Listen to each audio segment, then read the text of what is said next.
Funding for New Mexico in Focus is provided by viewers like you.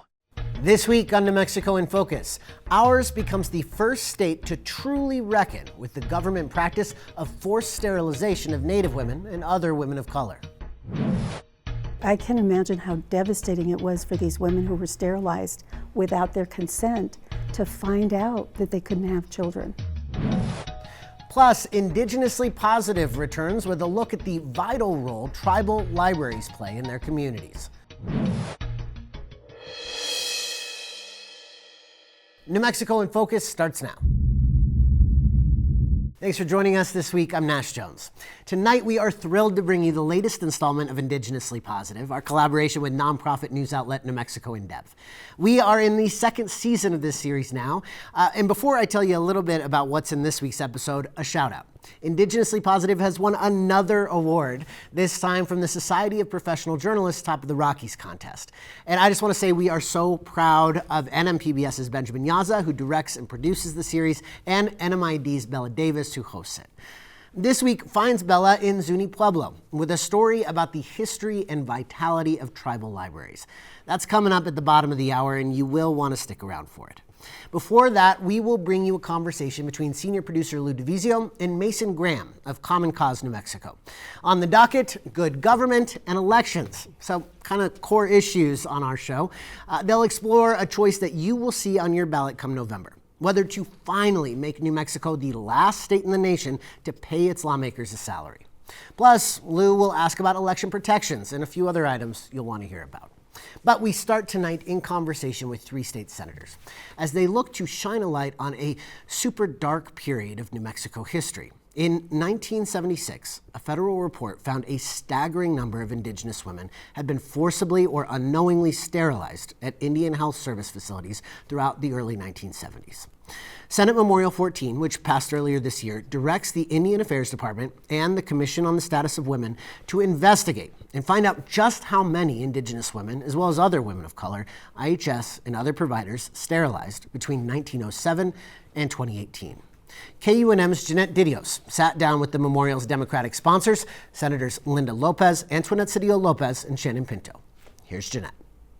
Senators, thank you so much for being here with me today on New Mexico in Focus. Let's go and start with Senator Lopez. Tell me a bit about what led to Senate Memorial 14 and why did you feel like this was necessary now? There was a group of women that approached both Senator Pinto and I last summer.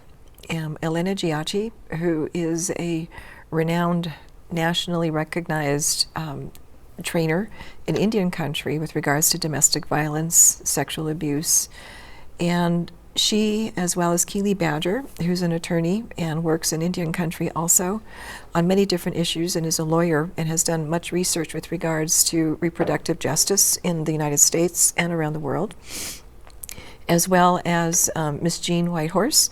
But they approached us and gave us some background history as to the issue on reproductive justice, but forced sterilization of indigenous women in our country.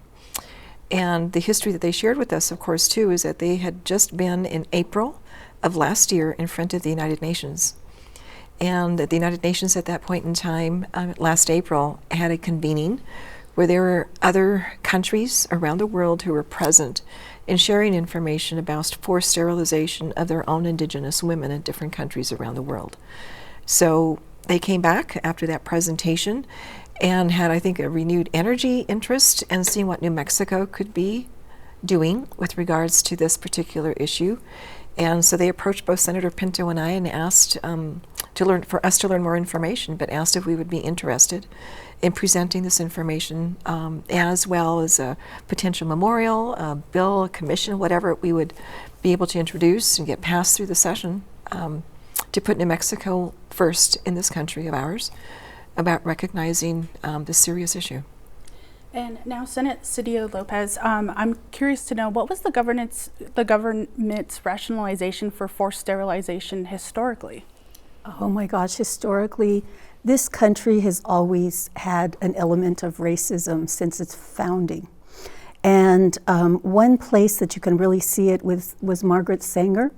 when she was pushing the birth control pills. We all see birth control pills as this really feminist innovation, and it was. It really helped a lot of women make a lot of choices about their lives.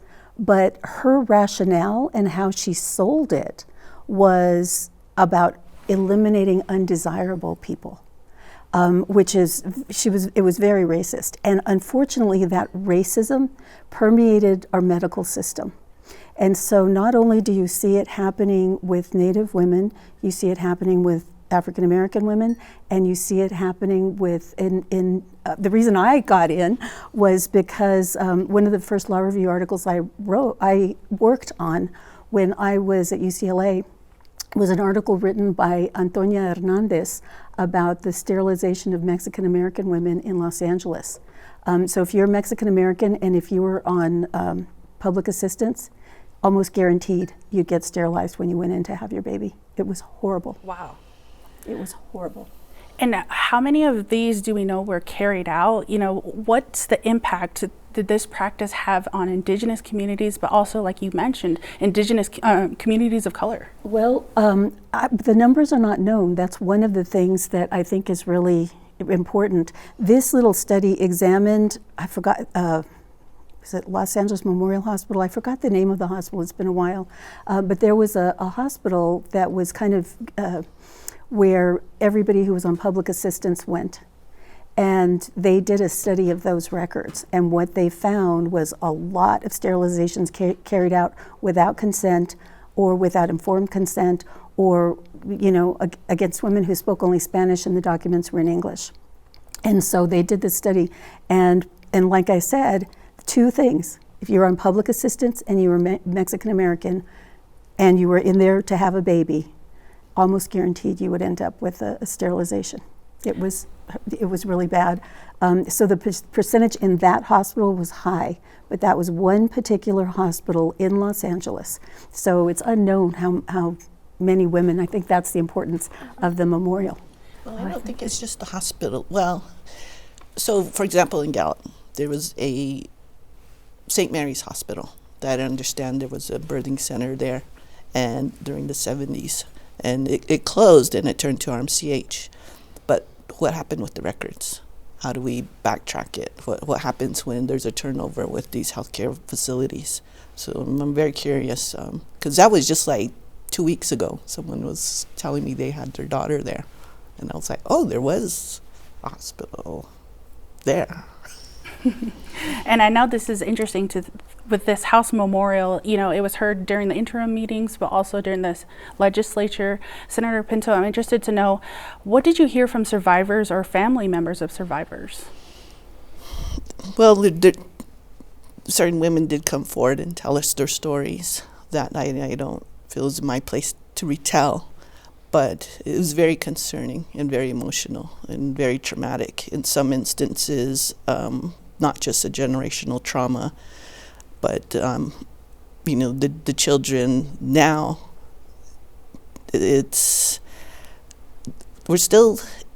I'm very concerned, because even just last year there was an organization, I went to a meeting and there was a resolution in there that they were going to put forward to the national legislature about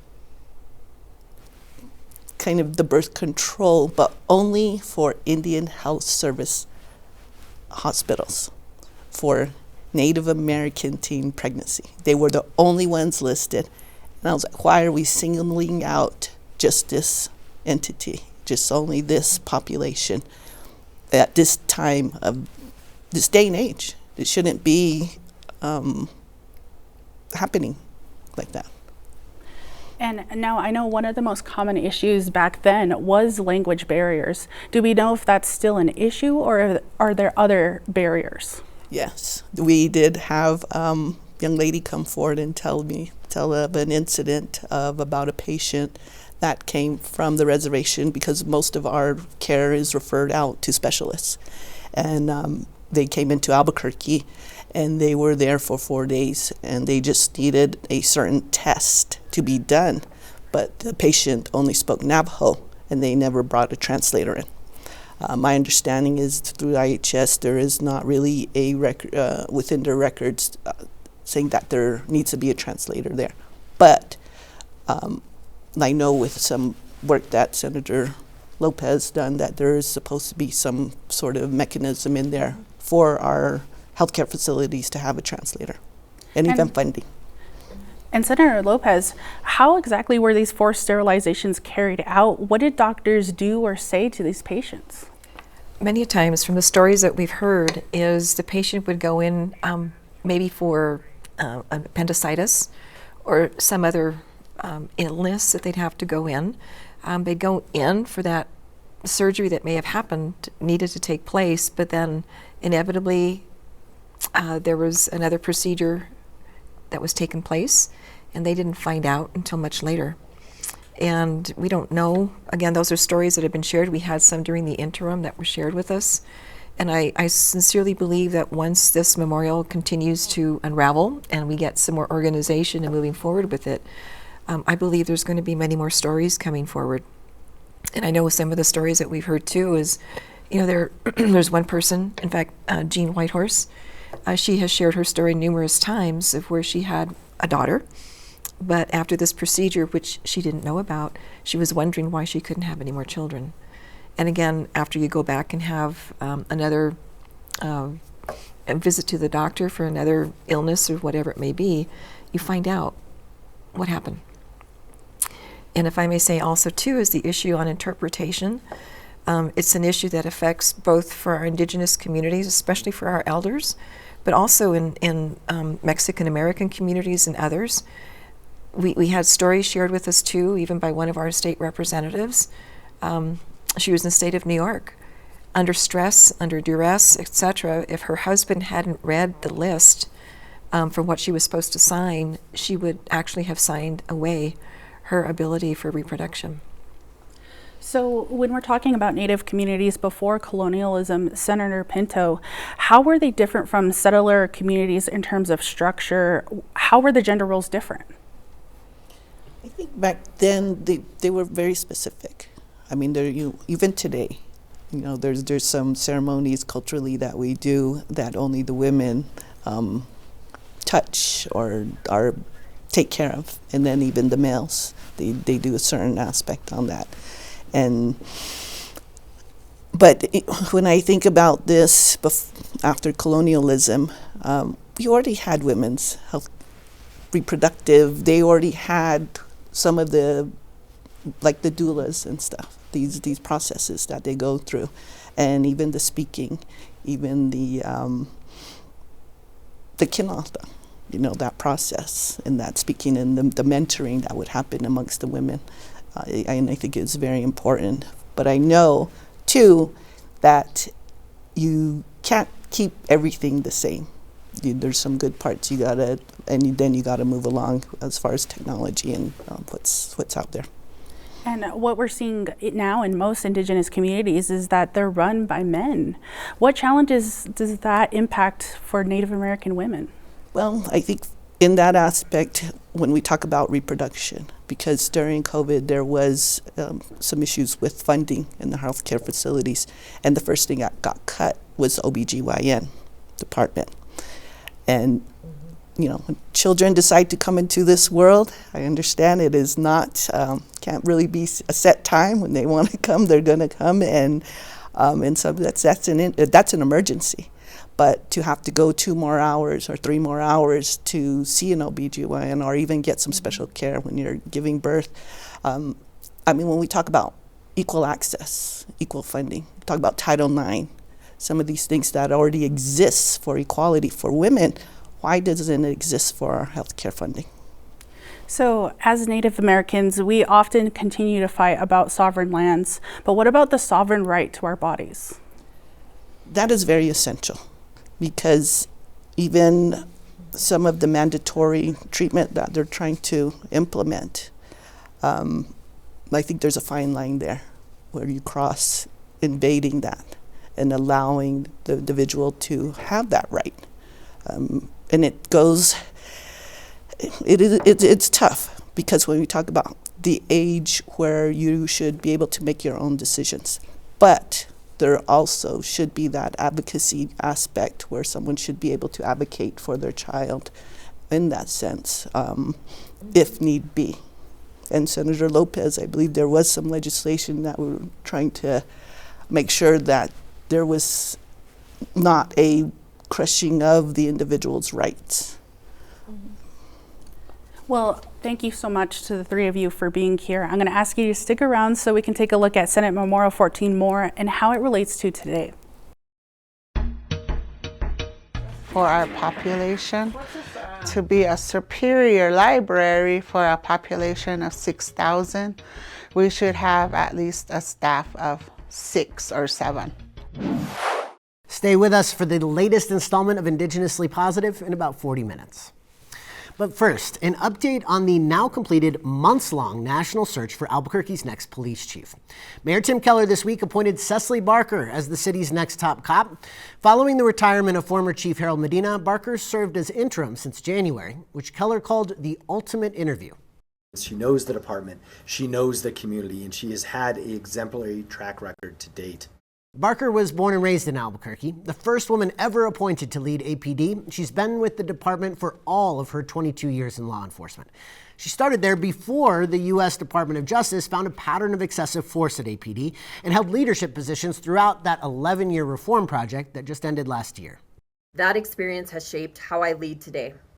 We've made important changes that have strengthened both accountability and transparency, and those improvements are here to stay. At the same time, we remain focused on our core mission, which is reducing crime throughout Albuquerque. Barker says the agency has proved it can do both. Now it's about maintaining that momentum, continuing to drive down crime and ensure that every person in Albuquerque feels safe. Meanwhile, Keller also appointed Raul Bujanda as Public Safety Executive Director, a position Keller has resurrected after once saying it was unnecessary, overseeing police, fire, and community safety.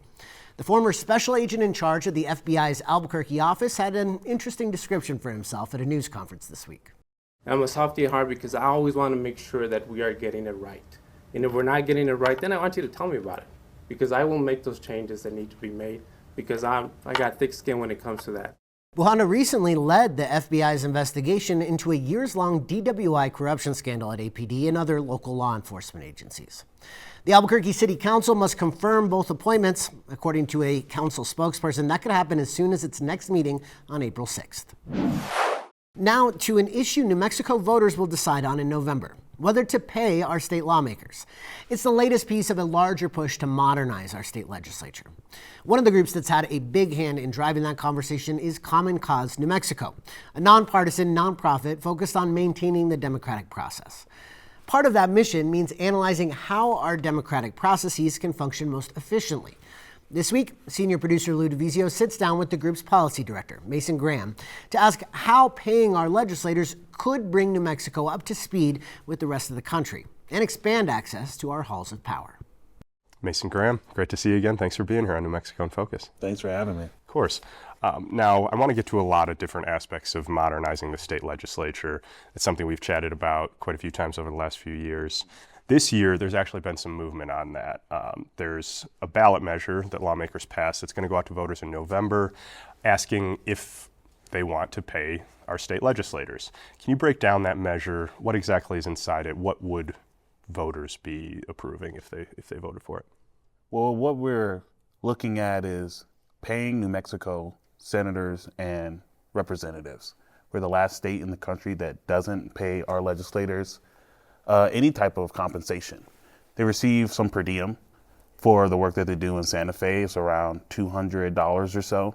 But, that doesn't really cover rooms, doesn't cover, the expenses that you might accumulate when you're leaving your job to go work in the legislature for 30 or 60 days. So what we're looking at is actually trying to bring New Mexico's legislature up to a professional standard.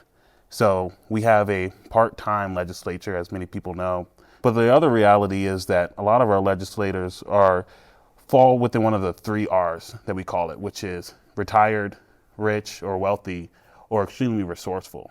So there's a big disparity when it comes to the resources that you have in order to run and serve in office, and then the actual capacity that a senator or a representative has to legislate.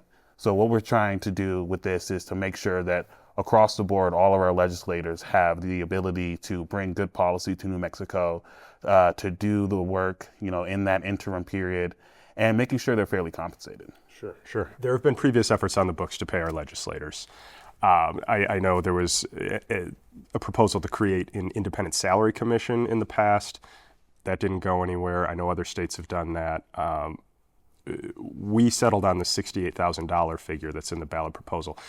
How did that come about? So this type of legislation has been brought up in the New Mexico legislature for several decades, actually. It goes as far back as the 1990s. In the late 90s, we actually had this issue on the ballot at one point where it failed. And there's been a number of ways that we propose paying legislators or providing them compensation. The Salary Commission is one in recent years that I've actually had the ability to work on. And we've done polling at Common Cause that shows that people want transparency about the amount that legislators make. Since our legislators don't make anything, there's nothing for us to report on as far as the earnings that they receive from their legislative work. But if we are to start to implement a salary or compensation for legislators, maybe an independent commission would be the best way to do that, just to make sure that there isn't any self-dealing. We don't want legislators deciding the amount that they earn. Right. So we were able to do the salary commission this time around, although it's been proposed in recent years. What we're looking at now is providing legislators a salary that's equal to the median household income of New Mexico, which is around $68,000. And so that mirrors what they have in the Alabama Constitution, where they also rise and fall their compensation with the state's overall economic growth. Okay. What's the opposition been over these decades, like you mentioned? Why has it taken so long? Well, I think when we're talking about paying legislators, a lot of people, have apprehensions when it comes to paying politicians any amount. If we're talking about increasing the salary for the governor's office or increasing the salary for members of the judicial branch and the courts, everybody wants to take a look at that because these are, taxpayer dollars that we're talking about. So that's always going to be a concern. The other concern is, are we creating career politicians? Is this somebody who is going to run for office and serve just because they are going to be promised this paycheck? And I like to push back on that here in New Mexico, that the fact that we don't actually pay our legislators enables more career-type politicians to not just run and serve in office, but to stay in office. And I think that's the biggest challenge. We've had legislators who have served over 3 decades in office. They don't have any real challenges in their district, and they are very comfortable in their seat. And since they might be one of those 3 R's that I mentioned before, they have the resources, or they're retired and they have a lot of time, they don't ever have to worry about, those challenges and the competition, and they are very comfortable legislating the way that they know how. But now that we added this additional element of compensation, we could introduce the opportunity for people to say, I want to also run for office, and we want to see that. Yeah, absolutely. Now, I want to open the lens a little bit and talk about legislative modernization broader than just paying lawmakers. So 2 years ago, the Legislative Council approved full-time aides for lawmakers. How has that helped the work that they do, and in turn the policy that we've seen coming out of the Roundhouse? Have you noticed a difference? Now, I've gotten an opportunity to work with a lot of the legislative aides, and since they've been implemented.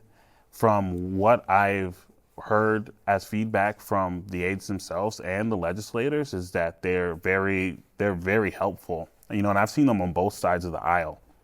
When they were initially talking about implementing legislative aides, a lot of people feared that it would be a barrier to kind of the easygoing nature of our legislature, and like you can email or call your legislator, that you're going to get that person, you're going to get your senator, you're going to get your representative. Sure.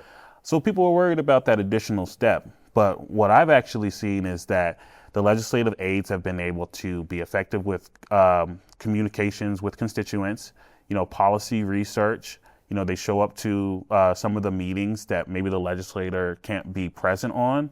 But the legislative aides have been able to step up in some ways, and that has definitely helped with the capacity. Sure. Has it changed at all the influence of lobbyists on specific legislation? I know in some cases lobbyists work on bills, help write them in some cases. Has that changed at all? Can we expect more of a shift if we were to modernize a bit more? I think we definitely want to see a shift in the way that lobbyists engage with legislators. Right now, because our legislature is unpaid, and for a long time they didn't have a paid professional staff person, the influence of groups, of interest groups, of private interests, whatever you call it, lobbyists, is pretty great here in the state. And they work very closely to create the laws, provide the research and the information, because the legislators just simply don't have time. And these are extremely complex issues that we're talking about. You know, we're talking about healthcare, education, climate, all of these things. And when you are working within a 30 or 60-day period and you're getting passed a bill that you might not have, you know, in your area of expertise, that allows for the lobbyists to swoop in and tell you, you know, which way you should vote on the bill. Now, you mentioned time being a factor too, and that's another step further down the road, I think. But there was a proposal to change each legislative session to 45-day sessions, and you mentioned 30 and 60 is what we have now. So really, that would just spread the same amount of time over 2 years. And we're seeing more and more get packed into what we have now. Where is the balance for time, and so that lawmakers have enough time to go through these complex bills, like you say? So there was a report that was done by UNM Bieber, and they polled legislators on the amount of time they spent outside of the legislative session doing like policy work, constituent meetings. Came out to about 20 hours a week. So when we think about the 30 or the 60-day period that legislators are working, it's really not that. There's a lot of work that goes on outside of the roundhouse in their districts and with constituents that they do that goes uncompensated. Now, if we're talking about the allocation of time for legislative work in the roundhouse, we would really want to increase the number of days from this 90-day biennial cycle to maybe 90 days every year. It's 120 days, something more like what Nevada has. Now, I think the biggest determination on time for the New Mexico legislature and what legislators are able to get done actually comes down to the governor's message. The governor has the ability to determine which bills are germane during the even-numbered years, which is also the shortest legislative session. Right. And what we would really like to see is that any bill is germane, because, you know, some of these issues are happening right now in these communities, and there are serious issues that need attention, but they can't be brought up until that 60-day cycle where everything goes. And so some of the proposals like the 45-day bill, which restructures the number of days in the biennium, is interesting because on the face it shortens the number of legislative days, but it would also remove the governor's call. So in those two 45-day sessions, anything would go. However, the best way for us to really professionalize our legislature, in addition to these other two modernization tenets, paid staffing and paid legislators, would be to increase the number of legislative days. Okay. Just a quick note, the Bureau of Business and Economic Research, Bieber, thank you for that. One more thing I know you guys are watching at Common Cause is voting access. We know the Trump administration is doing everything it can to restrict voters, requiring ID. That hasn't happened yet, but proof of citizenship, these are all proposals that they're pushing in Washington, outlawing mail-in voting. What should we be aware of as New Mexicans in this push from the White House? I know you're working on an election protection program. How's that been going? So here in New Mexico, we're actually very fortunate because we have the best elections in the country, and that's objective. There was a recent study done by MIT in their elections and democracy department that determined New Mexico is the #1 state for election administration, which is fantastic. And part of that comes down to our voting convenience centers. We have places that people can go and vote on election day in every county. We've got ballot drop boxes in every county. We've recently passed 2 amazing voting rights reforms for tribal lands and indigenous people who can request an absentee ballot without a traditional address that's typical on tribal reservations. And then also we have the back end voter registration system as well, so people can register to vote right there at the MVD. We have same-day registration. People can update their registration and vote on the same day. So because we've taken the time to bolster our elections and our democratic process, we're pretty well insulated, I would say. Now, we run a program that puts volunteers outside of polling places, and their entire goal is to make sure that voters know their rights. They are watching for threats of intimidation or voter violence. They're making sure that people have the documentation that they need in order to register same day, because it's not all the same. And then overall, just be encouraging of folks for getting out there and casting a ballot and participating in this amazing process that makes our country. Now that program, if some of these proposals go through, if elections become federalized as President Trump has proposed, are programs like that enough? What else would need to be done to protect elections in our state? Fortunately, the program itself will not be enough.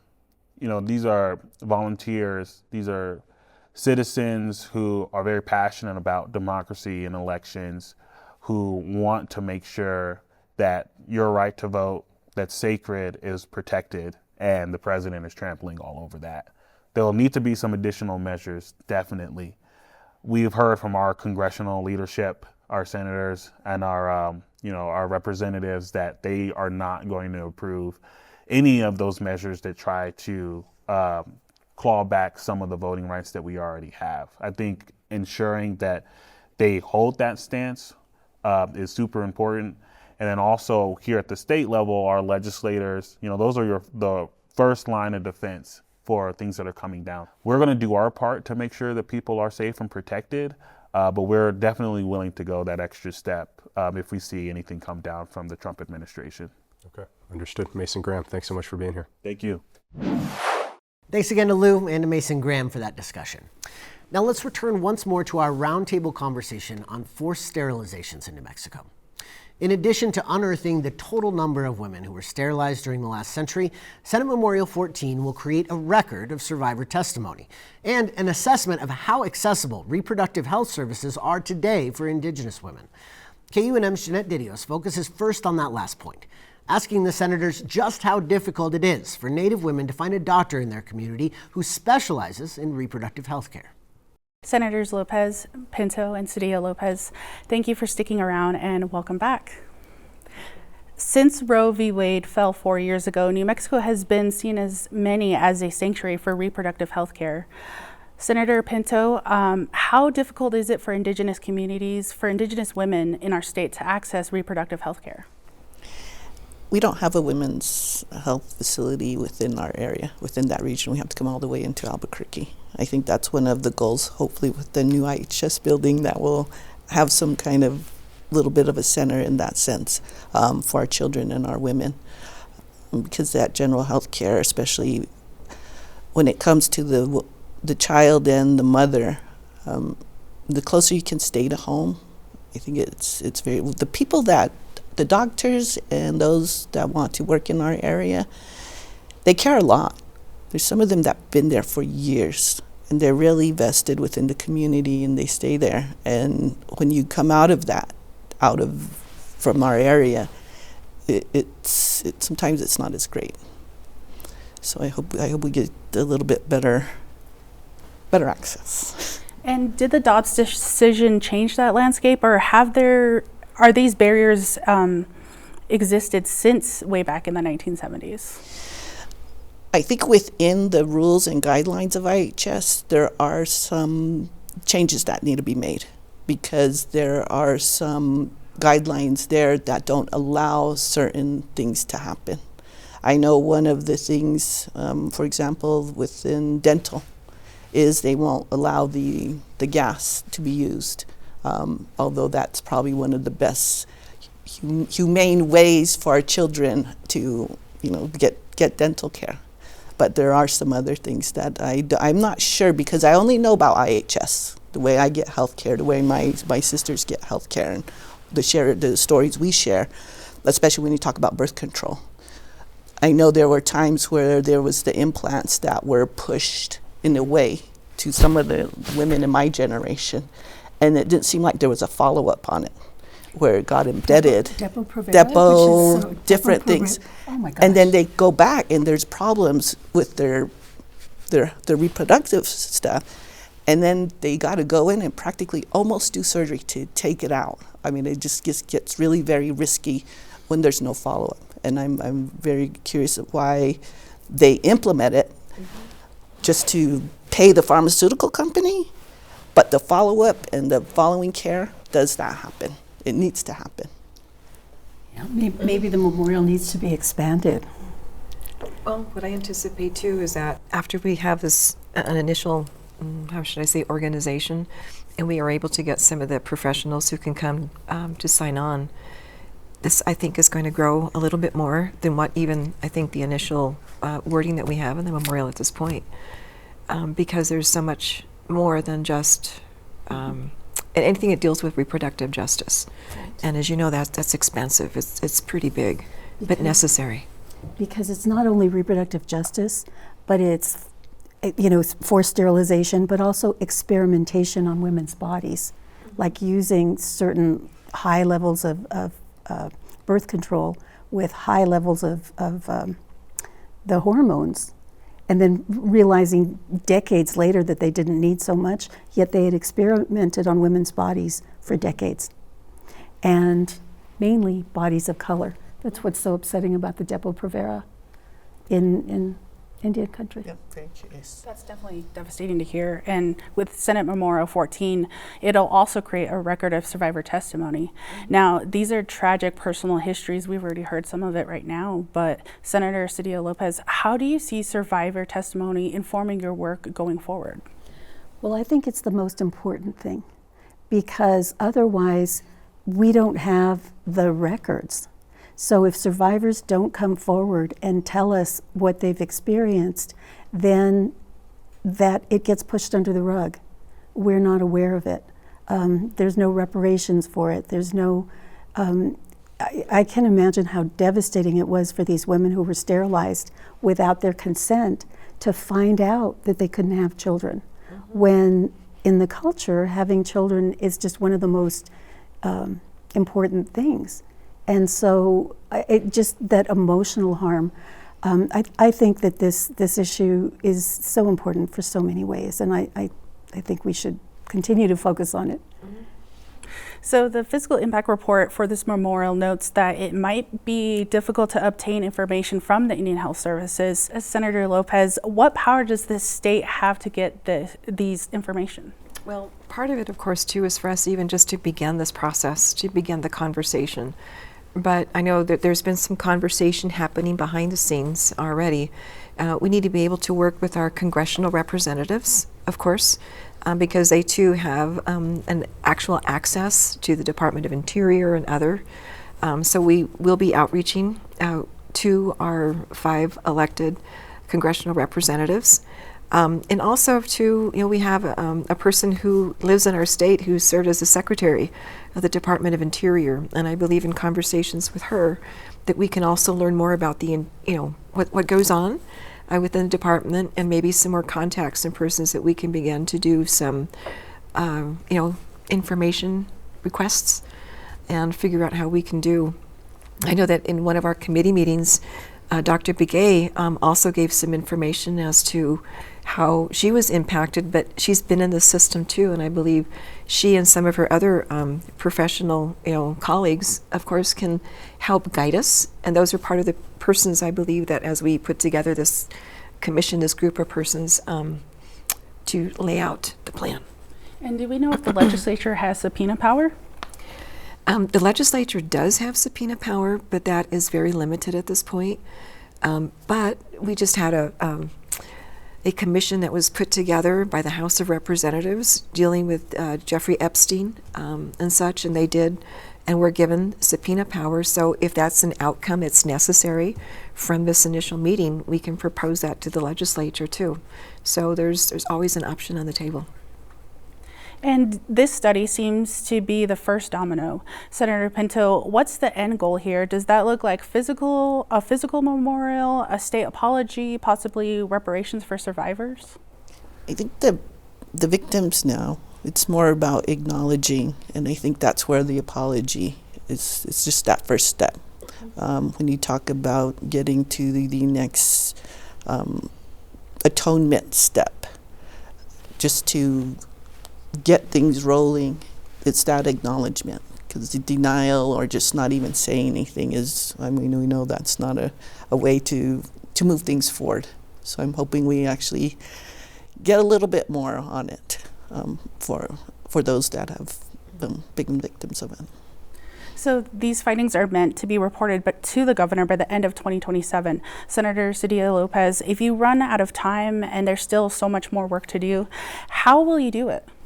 I think we could, one of the findings can be that we need more time, because these records, we've been talking a lot about like BIA records, different records that we need to see the scope of it, so we could talk about numbers, but also the victim stories will guide us. I'm guessing that we're going to find victims in a lot of different places, including urban hospitals. And so I think that when we know the scope of the problem, we can, as part of the memorial, extend it for more time, and subpoena power is going to be very important so that we can, I'm sure that some of the hospitals are not going to want to share their records, and so we may have to go that route. But I'm hoping that as soon as we get the publicity we need, we're seeing this in the Epstein, what they call the Truth Commission. We're seeing people come forward that nobody was, or at least the system didn't seem to be aware of. At least the Department of Justice allegedly wasn't aware of it. And I think that's going to happen here too. Again, we're the first in the country to have this. And what part of our conversations have been too is this may have more of a, I call it a snowball effect, right? Where it continues to grow and other states may follow, right, within the indigenous communities across the country, working with their local elected officials in the state, that once it grows, I believe that there's going to be more of a push. So it's not just New Mexico asking, but it will be other states that will mirror what we're doing too. And part of that, I think, is there's, through the United Nations, of course, they're supportive of this endeavor, but there's also the rapporteur who's willing to come to New Mexico, and he's like one of the persons in the chain of command at the UN who's willing to come to New Mexico and bring, I think, that brings in itself its own media and exposure for the country and the world about what we're doing here. So that, I know, it's on the list to happen. Well, I think with any of our indigenous communities, any of the issues don't seem to be solved very quickly. It seems to take years. The boarding school, MMIP, and I think this is going to be one of them too. And do we know of any laws that might come out of this? Well, I think one thing that I read in some other articles was that there is no legislation that kind of says it's illegal to have coerced or forced sterilization. But there's malpractice, and yet we've chipped away a little bit on that. So we'll see. I could see extending the statute of limitations like we did for sexual assault and rape, or sexual assault of children and rape of adults. I could see an extension of the statute of limitations because a lot of these happened a long time ago. And so there's issues of culpability and issues of liability, issues of atonement, reparations. Maybe we don't extend the statute of limitations, but there's reparations offered, or, who knows. I think part of it is involving the people affected and involving as many communities as possible, because it's outrageous. I mean, this is just, like you said, tort liability. they're not supposed to do this without informed consent. That is wrong. It is an automatic malpractice action. But we're not,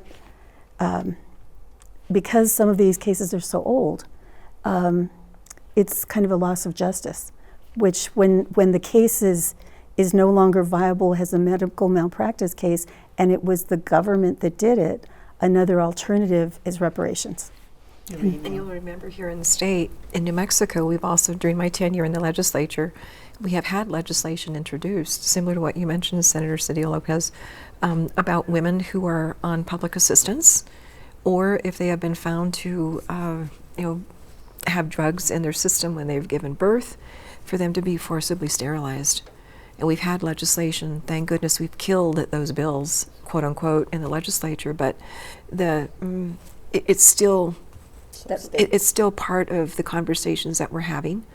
And I believe that it's dangerous for us to continue to even have that. But as I've mentioned previously in other conversations, it's another form of eugenics. And it's not just in this country, but as I've learned in listening to the other ladies, is that it's worldwide of what they have done to our Indigenous sisters around the world and continue to do it.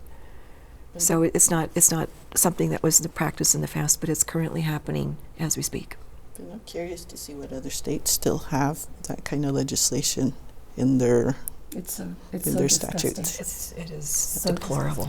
But uranium is one of the issues too. That's been very old and that was another way. So interesting. Yes. Well, Senators, thank you so much for your time. Thank you. Thank you for taking an interest. Yes. Thank you too. Thanks so much to Jeanette Didios for coming over from KUNM to facilitate that conversation, and to Senators Shannon Pinto, Linda Lopez, and Antoinette Cedillo-Lopez. Switching gears now, Zuni Public Library was established in 1974, and now in its 52nd year serves about 6,000 people. The library sits about 45 minutes away from the nearest public library in Gallup, and that drive is even longer for some Diné communities. Zuni's is one of 24 tribal libraries in New Mexico, each providing essential and varied services, things like pottery making classes or storytelling events in their native languages. In this week's installment of Indigenously Positive, our collaboration with nonprofit newsroom New Mexico In Depth, correspondent Bella Davis takes us to Zuni Pueblo to find out how they are keeping things calm. CALM. That's the nexus between the Pueblo's census, archives, library, and museum. Our patrons come. They make time out of their day to come to our library. And let's provide the best service. Let's have them feel that they've accomplished something. And that accomplishment is like improving their quality of life just for that one day. And so that's my passion. Strictly ended, and she was on this verge of Throughout New Mexico, there are 24 tribal libraries supporting their communities in different ways, despite typically having few staff members and limited budgets. Zuni Pueblos is one of the most remote. To get to the next closest public library, it's a 45-minute drive to Gallup. We're the little hidden gem, the shiny turquoise that it can be for our community. And I remember as a youth, because I live across the street, I would walk over here. And then as an adult, I learned how to apply for jobs online at the library. So the tribal public libraries serve as a public library, so they're open to the public, but they really are there to serve their communities. So their Pueblo, tribe, or nation with whatever needs and wants that the community has. When we did this book collection, rebuilding it, we focused a lot on self-help, and because our Head Start teachers were taking classes and they were like, where's your self-help collection? And we're like, we really don't have one. So we focused on that. They don't really realize that it's bibliotherapy when they're going to check out a certain subject area.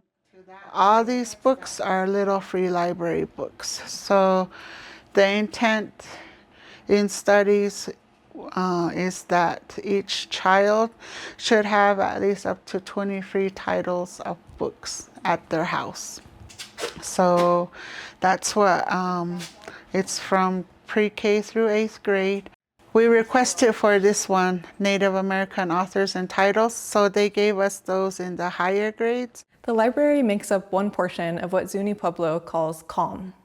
It's Pueblo Zuni Census, Pueblo Zuni Archives, Pueblo Zuni Library, and Pueblo Zuni Ashiwiawa Museum. We're always just striving to create these programmings that work together. And I think ultimately what connects us is our backgrounds and the Zuni language and culture. For a while, actually, it was a one-person staff. So I did a little bit of everything. We're here as a resource. We're here as one of the places that's ready to help with historical photos or different things within history. We're here to help. And I think we have some really good people that have come through the museum that have really showed us how valuable some of these resources are in different hands. Actually, I'm expecting pretty soon a high school seniors, they're working on their capstone project. They're focused on the village of Hawiku, which is one of our ancestral villages that is about 13, 14 miles southwest of here. Physically, yeah, I can understand, but culturally, we can actually call this place an ancestral site. While we see what we see with our physical eyes, what we feel in our heart is that this place is still very much spiritually alive, that our ancestors are still here. So we are the Zuni Tribal Census Office. We do the population counts for the whole Zuni Pueblo. Other than the population, we help with birth certificates, we help the community with BIA forms, and pretty much all vital information. The work that we do with the library, it's mostly just the general help here and around the building, other than staying late to help monitor their classes that they have sometimes. We're building on trying to be consistent with Zuni language. So team member, she translated the Smokey the Bear story for us in Zuni. So that's where we want to do a storyboard. We have the life-size Smokey the Bears, paint it, put it on the wall with the story in Zuni language. So we had a community member translate it for us. I think for many of the libraries, it's not all, but many of the libraries, they face challenges with staffing, so not being able to have be able to be open as much as they want to, because maybe there's only one person who works there. For our population, to be a superior library for a population of 6,000, we should have at least a staff of 6 or 7. We're a staff of 2, so imagine what could happen. We don't have currently any college or university in our state that offers library science courses. We used to have, an associate's program or certification program at a few of our community colleges, and those have gone away. And I think a lot of that was just because of lack of students. That's something I would love to see, and I've had some conversations, and having it be specifically for tribal libraries, especially looking at wanting to increase the number of community libraries in the Navajo Nation. We have 3. There are 50 chapters, right? So there are many other chapters who've expressed interest in having a library, but they just don't have a person. Okay, so we do collaborative work with the public library, the museum, and archives. If somebody's going to school using their computers, trying to apply, they need their census cards, we're down the hall, we can help them. If they need help reaching out to community, we all get together and plan and help each other that way. I think for these places that are here, it's really important for people to understand that we're doing the best that we can. We are from the community, we are by the community, and as the name implies, Ashiwiawan, this is for us, by us.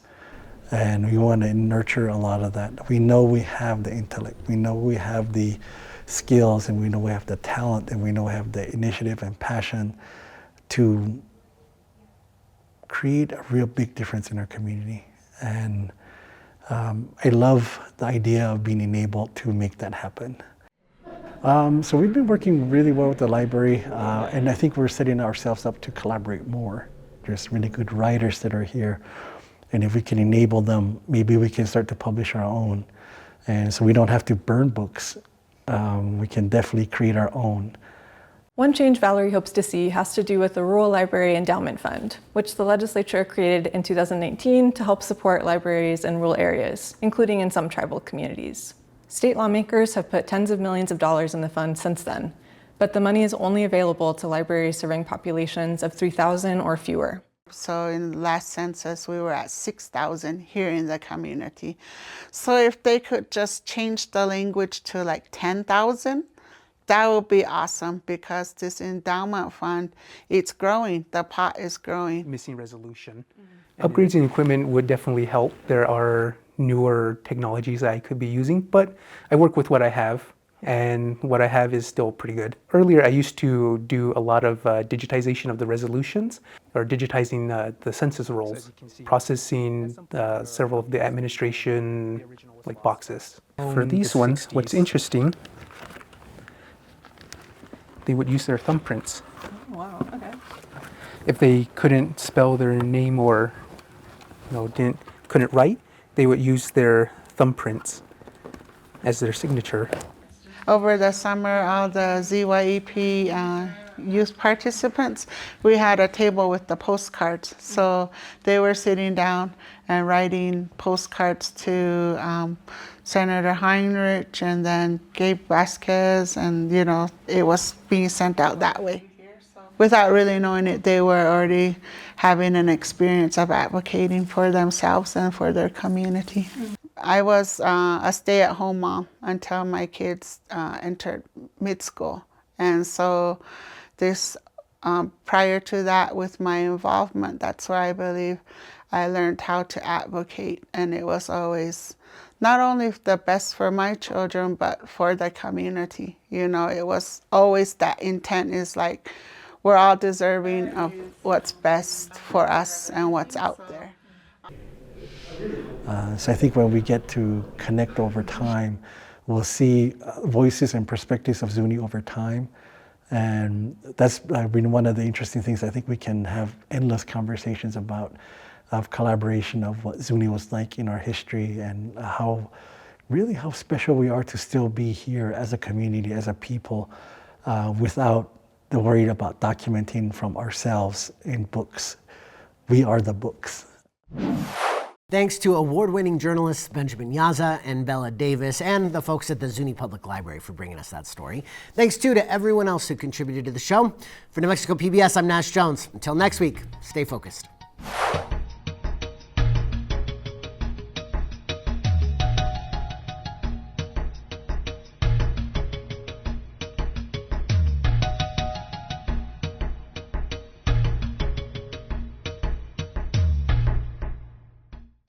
Funding for New Mexico in Focus is provided by viewers like you.